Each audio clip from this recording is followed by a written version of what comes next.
Welcome back, everyone. It is Free Therapy Wednesday. Thank God. Each week, we like to check in with our friend Dr. Laura Saunders for that midweek mental health boost. Yes, Dr. Saunders is a psychologist with Hartford Healthcare's Institute of Living, and today we're going to be talking about boundaries parents should have with their children. Hello, doctor. How are you?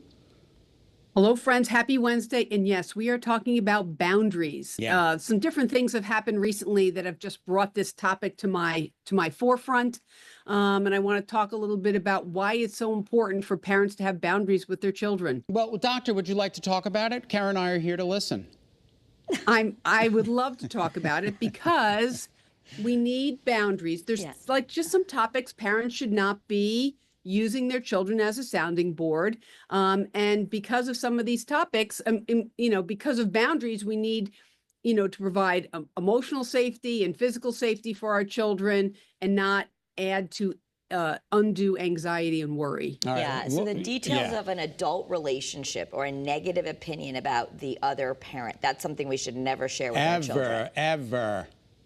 Right. And we're talking about like married couples and like divorced or separated couples, right? Because sometimes even in married couples, they're bad-mouthing the other partner. We definitely shouldn't do it in that situation and in the situation where parents are separated or divorced. Because remember, children sort of know that they are two halves of the parents. So if you're bad-mouthing the other parent, they're going to internalize that half of them is bad as well. So that's why it's a really bad idea. Let me tell you something. My house was 1,000 square feet growing up. There was nowhere to go, and my parents fought constantly. It really had an impact. I heard a lot of fighting too, and that's the thing. I hear that we're never supposed to fight in front of our kids. Is that true, and is that unrealistic, or how? I think a lot of us feel bad, or it's more about what we're fighting about or what we're saying. I shouldn't say constantly fighting, but whatever. Yeah, I think it's not realistic to never have a disagreement or argument.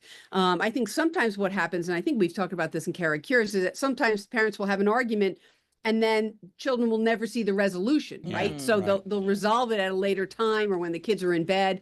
So it's okay to circle back and say, you know what, your dad and I, or your mom and I had an argument last night, but I want you to know everything's okay. And, we came up with this conclusion, right? So you don't have to go through all the details. Yeah. You don't need to burden them with those details, but you can bring it to a resolution. Okay. And financial stress. Big deal. Financial stress or debts. We're not supposed to really give details on that.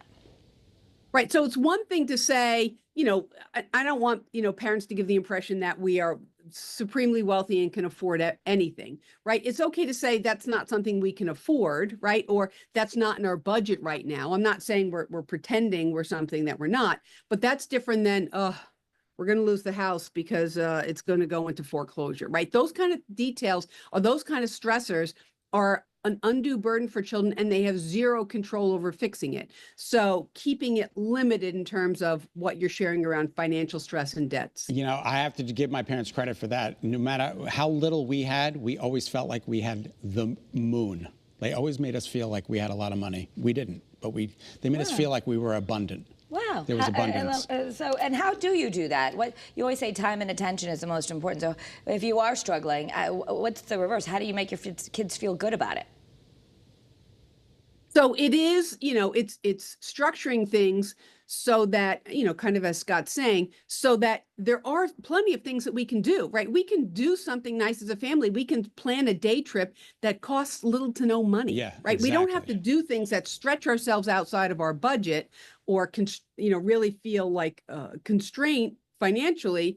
If you don't have money, don't plan a week-long trip to Disney because that's just going to really kind of break you. Yeah. So there's lots of things you can do that help you, bond together as a family or have experiences without really breaking the budget. Personal insecurities or excessive self-doubt. Or your own childhood trauma, like, if you would only know this happened to me when I was your age. That is troubling for kids? That's very troubling for kids. So, all the things that you might feel insecure about, and again, I'm not saying that you have to pretend you're someone that you're not, but burdening your children with all of your insecurities, or I'm really worried your father's going to leave me, or, all those kinds of things that you're really worried about, that's not to be shared with your children. your own childhood trauma is something that they don't understand and don't have any control over. And so that's, I mean, maybe when they're adults, you might share something, but keeping a boundary around that, I think, is really important for the well-being of your children. We only have about 45 seconds. What else quickly you want to talk about? I'm wondering about the teenage substance abuse. You're dealing with teens. Like, do you tell them that you did stuff, or do you tell them that you struggled, or what's the boundary? Right. So I don't want parents saying, oh, yeah, I smoked a lot of weed as a young person. It'll be fine. Right. Because that just gives your children permission. Yeah. So be very, very circumspect about what you share about your own substance use. And the other real important thing is don't compare your children. Don't openly compare them. So like your brother is so much better at this than you. Comparison is the thief of joy. Yes. Well, comparison to the thief of all joy. Unless you come out on top like I did. Just kidding, Doc. It's great to Or see urine you. only.